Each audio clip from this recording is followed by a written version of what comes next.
You're watching NewsX. My name is Vineet Malhotra. Prime Minister Modi is set to visit Ayodhya for the first time after the inauguration of the Ram Temple. But before he visits Ayodhya, let's take a look at what has changed in Ayodhya and how the construction of the temple has impacted the lives of visitors as well as the locals of the temple town.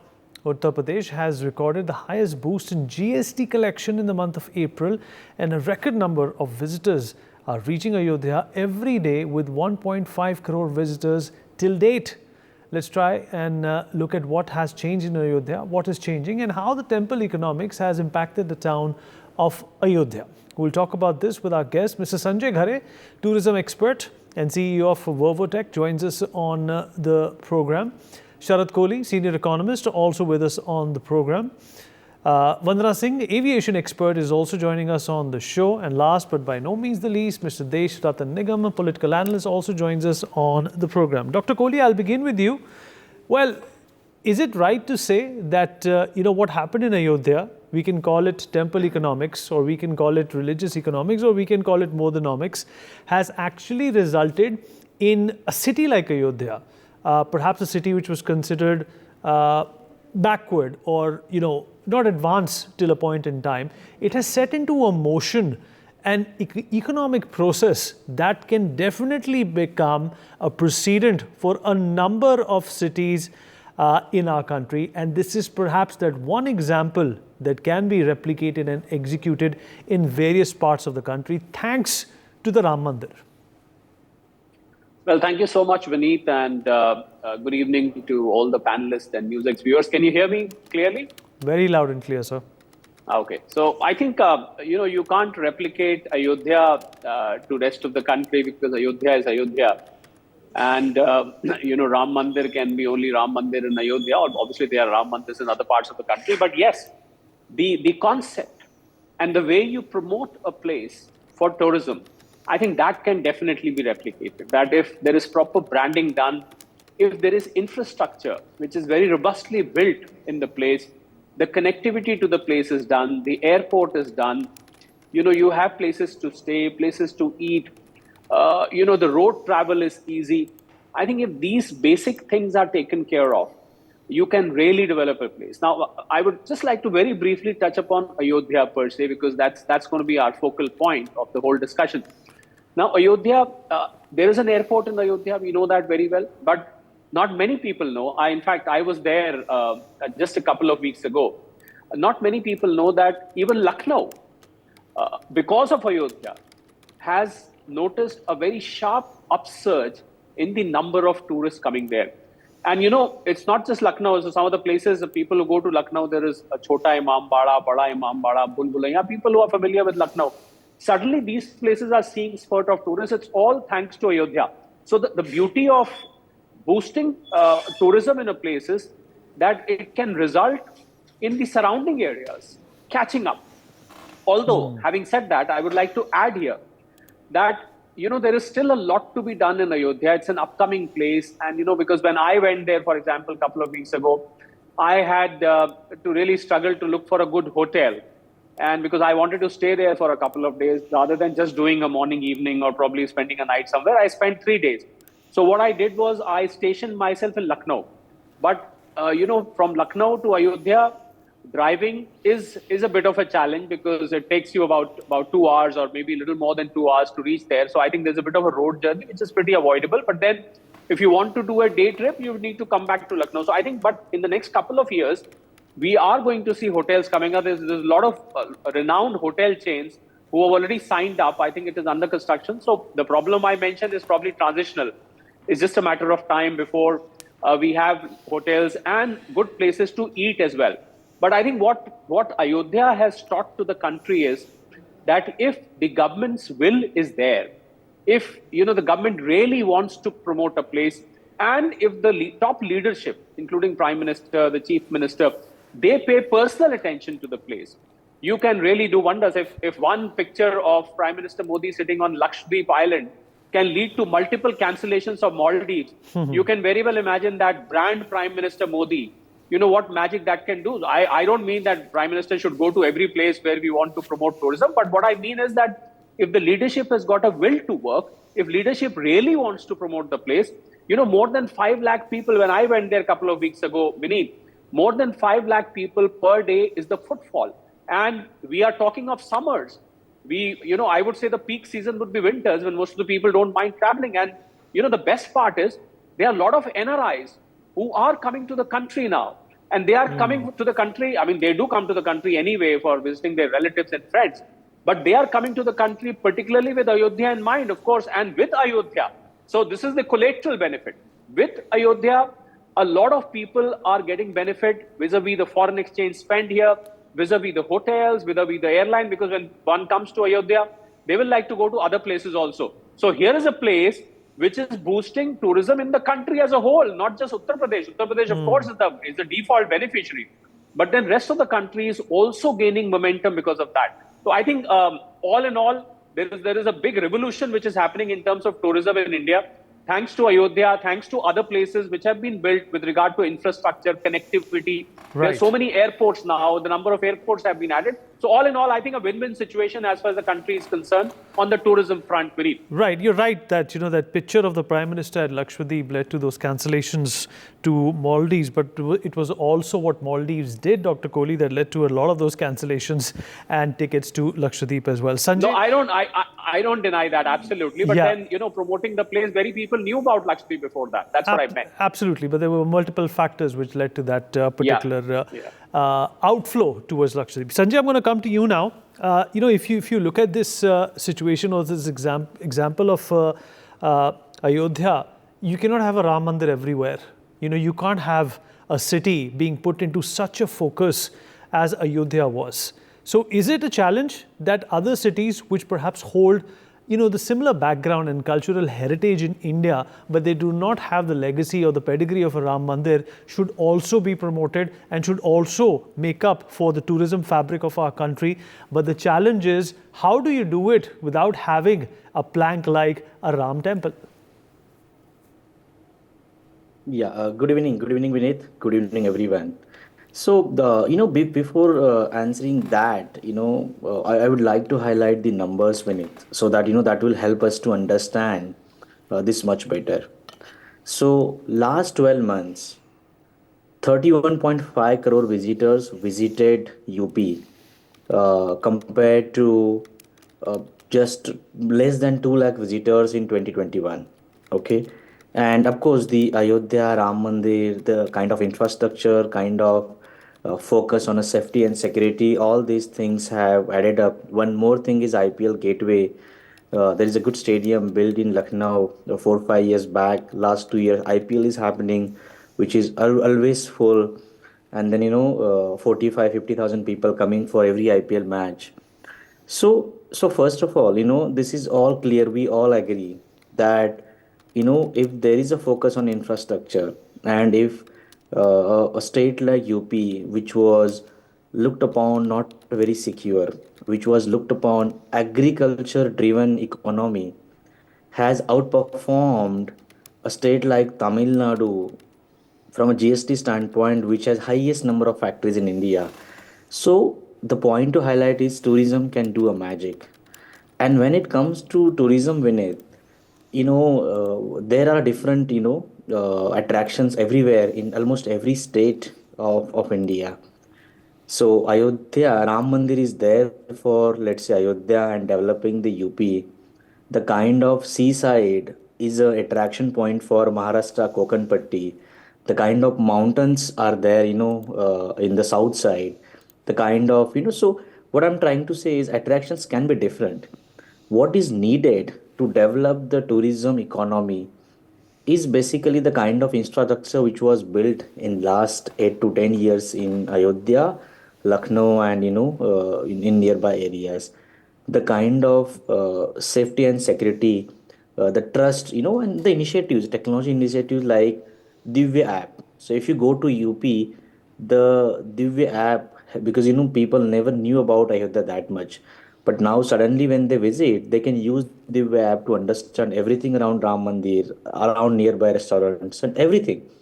So those technology initiatives, so everything contributes. And I understand, Ayodhya and Ram Mandir would remain different, But with all these infrastructure initiatives, with all the technology initiatives, this can be replaced. Some would be more successful, some would be less, but tourism can boost the economy and create an alternative to lot of states in India, is what I believe.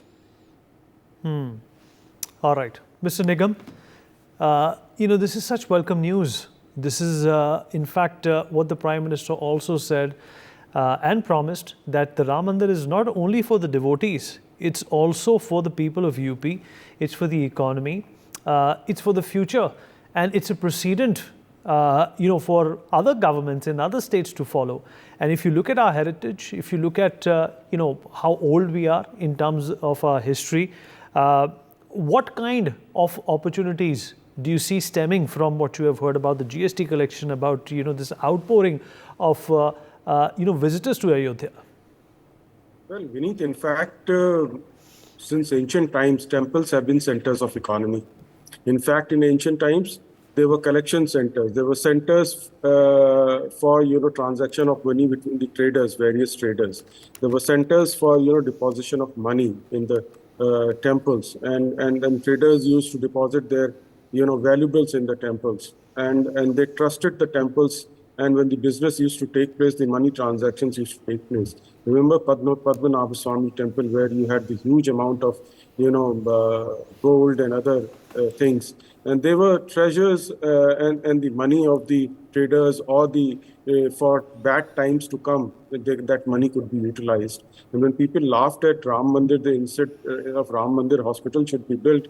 Hospitals are already being built in Ayodhya. There are plenty of centers already there, but temple acts as a center of economy and commerce. Apart from spirituality, it is known for the other aspects of our life, and therefore GST collections would certainly go up. And this has not just happened in vacuum. It is the assiduous effort of the UP government over a period of time. Please recall the Investors Summit in 2023 that they had. 34 lakh crores of investment MOU was signed.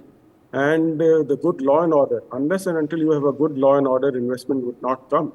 And to boost infrastructure, the highways, the being built, Ganga Expressway, which is being built, these are the roads to development. And that is what we expect. And the GST is a consumer-based tax. And therefore, the larger the tourist, the larger the number of people coming in, therefore the tourism will go up, the GST collection will also go up. Apart from that, this also, the infrastructure push also gives rise to another factor, which is the industrialization of a state. UP today has come to a fourth place in GST collection. So because it is both a manufacturing state now, a lot of emphasis has been, given to industrialization, apart from tourism and infrastructure boost that you have. And on top of that, a good law and order situation.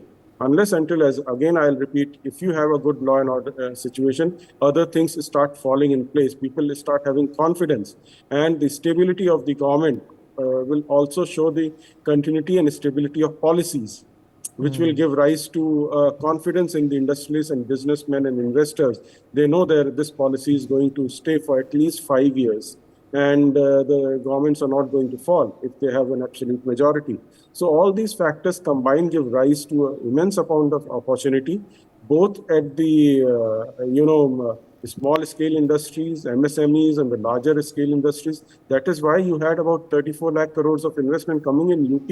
And UP today is the third largest GDP in the country, from 12th. About 5 years back, it was 12th in number. It is now third in number. You can imagine if you are leaving behind a state, a manufacturing state like Tamil Nadu, I think hats off to the UP government. Vandana Singh, you have seen India and how our infrastructure pertaining to airports has also, gone many folds high in the last few years. Ayodhya also has a sparkling new airport. What does this case study tell you about India's trajectory, and specifically with the case, case in point being Ayodhya? Thank you, Vineet, for having me on this call. And I would say that Ayodhya, a spiritual powerhouse, has actually shown us what the country can do. And not just the country, what the world can do. I remember from the airport point of view, it took just about 20 months to come up with this first phase of the Maharishi Valmiki airport that has started. And this is just the phase one where narrow body flights are coming in, A321s are coming in, and Indigo and the rest have started their operations. But the phase two is supposed to extend to 3,700 square meter and beyond with a lavish terminal, and we'll see white bodies, 787s and 777s coming in, a lot of international tourists coming in, which are still coming in anyways via other routes right now. And this just goes to show how big and mammoth this whole thing can be. We talk about this is actually made in India, make in India. This is the spiritual hub of India. So far, we only had Varanasi, and we would have the yoga tourism in Haridwar and Rishikesh. But now you look at Ayodhya and see what Ayodhya is doing. I mean, 3,15,000 visitors only by air in the statistics that I see in March and April speaks a lot. So looking beyond, I think we are looking at a huge investment, big infrastructures coming up. If we go to Ayodhya, we see a lot of buildings are coming up, hotels are coming up, tourism is growing. So obviously the foreign influx will grow and the traffic will come in. And more or less, I think, other than the international travelers coming in, as an Indian, we all also once would like to visit Ayodhya. Each one of us say in our lifetime we want to visit Ayodhya. So that's the trajectory that this whole Ayodhya as such, a masterpiece in itself, a spiritual powerhouse, is going to go to. You're absolutely right. That's a very good point, Vandana. In fact, Dr. Kohli, tourism in India has always been a big point, a big pivot when it comes to economy. But, there has to be a marketability angle to our tourism as well. How do you think the Indian government or states in India should be capitalizing on this newfound success?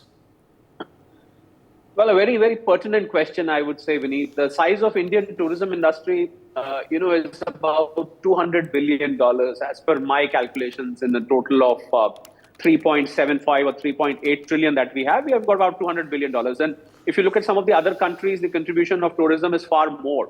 So I would say India is at the nascent stage where tourism is catching up. And this new middle class, the size of our middle class is almost 50 to 60 crores. Little less than half of the population is, and with 25 crore people coming out of multidimensional poverty index, these are the people who are raring to travel now. I mean, they have moved away from those basic needs of roti, kapda, makan, and they have now moved to their other needs of life. They want to travel, even if they have to travel by rail or they have to travel by buses. They may not be traveling by cars, but this is the class which really wants to travel. So I think that is one big opportunity which states and the center, or shall I say the places of interest of tourism, have to capitalize on. So I think, when we talk of promoting tourism, you talk of marketing strategies and how to market yourself. So I think the best way to market would be for the states to come forward at the first point. The state tourism boards have to come forward. They have to project by way of a catalog on the website. There should be proper guides, tourism offices at these places, where people don't get fleeced by those, those touts and so, who would like to say, I came to know about a story where in Varanasi somebody landed, and this was before Varanasi had come up, and the story was very vividly done.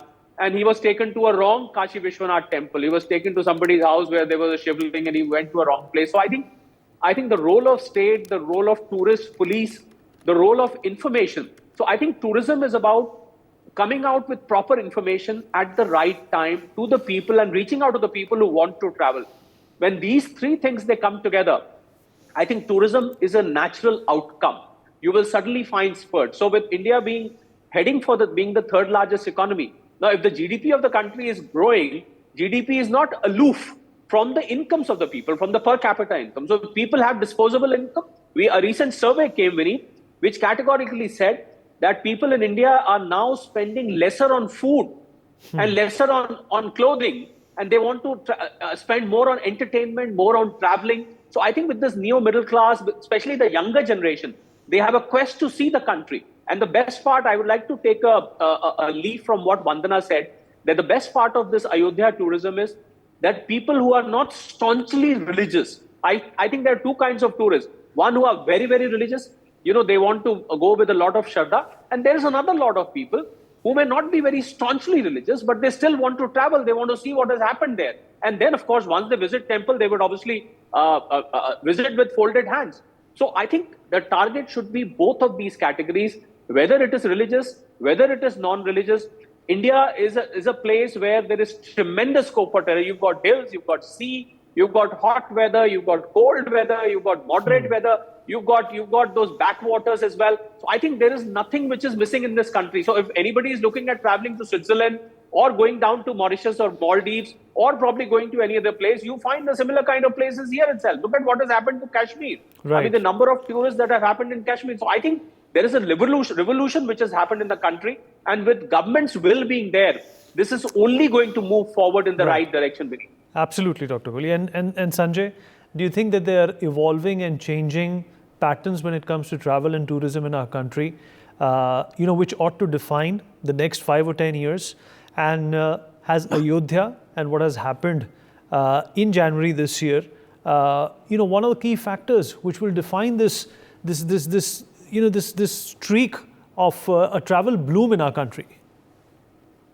Yeah, so Ayodhya is definitely a very good success story, and as Dr. Kohli said, there is a next set of travelers who are also coming to travel, maybe by rail or bus and all that. So I think domestic travel is picking up well. In my opinion, in addition to whatever is happening in states and the domestic travelers that is going up, it is very important to attract the foreigners, the international travelers. And for that, three things are required, which are also happening in parallel. The one is the amazing infrastructure and connectivity. Second is the safe and a consistent experience when they are traveling. Just like you travel anywhere in Europe, a very similar and consistent experience is required here. And third is airlines, the Indian airlines who can connect to maximum destinations as a direct hub. I think Air India now, a part of Tata's, their plans looks like that is becoming the first airline towards that, with the very high investment on the technology upgrades and aircrafts and so on. So with that, whatever we see in Ayodhya and the domestic travel is going up, I think there is a much bigger value and much bigger opportunity in the inbound travelers, the foreigners coming to India, which has been always the pain, I would say, or never has really grown. There is a great work happening in parallel on that as well. So which is all great and positive for tourism industry and the economy of country. Absolutely. Mr. Nigam and Vandana Singh, let's take concluding thoughts from you. We have run out of time. Mr. Nigam? Well, I think India is on the right path, and the amount of diversity and things to look at and see in India probably is equal to the diversity in the world. People say at every 50 kilometers, our food changes, our clothing changes, our environment changes. And therefore, this is a wonderful times for India. Even the world says, the UN, the IMF, everybody says that India is the only shining hope in given the trying and testing times of the world today. So I think all the states have to come on the same platform. Prime Minister has been saying, first visit our own country, then go abroad. So these are the factors that are there, and good infrastructure, as everybody emphasized, good law and order situation, good infrastructure, and for all states to be there. In fact, they should be competing with each other. All the states must be competing with each other to corner the highest, and so set out the best policies, and so that India takes its rightful place, both politically, tourism-wise, otherwise, and becomes a Vishwaguru, as this government plans to do. I think we are on the right path, and slight determination further would take us to the helm of the affairs. Absolutely. In fact, Vandana, the reason for some of the best economies in the world lies in the ease of connectivity that they have, be it roads and airports. And that's a clear-cut formula that India seems to be following through. Absolutely, Vineet. India, we are the essence of spiritual tourism. We are the essence of cultural tourism, and we are on the right track. We just need to pace it up a bit. We need to have the right infrastructure coming up in the right format, and everything is going on smooth. And I do see us as the #1 spiritual hotspot, if I may say so. I mean, everybody likes to go to once in a lifetime for Hajj, for example. And I think everybody in the world would like to see this place on earth and more of India that has to offer. So it has to be nicely clubbed. Packages have to be made nicely so that the spiritual, the cultural, the overall essence of India, the pulse of India can be felt. And I think that's happening. That's happening. Thank you. That's a wonderful point. I don't need to top that to sign off. Would like to thank all my guests for being a part of this wonderful conversation. For more such videos, subscribe to the NewsX YouTube channel, hit the bell icon.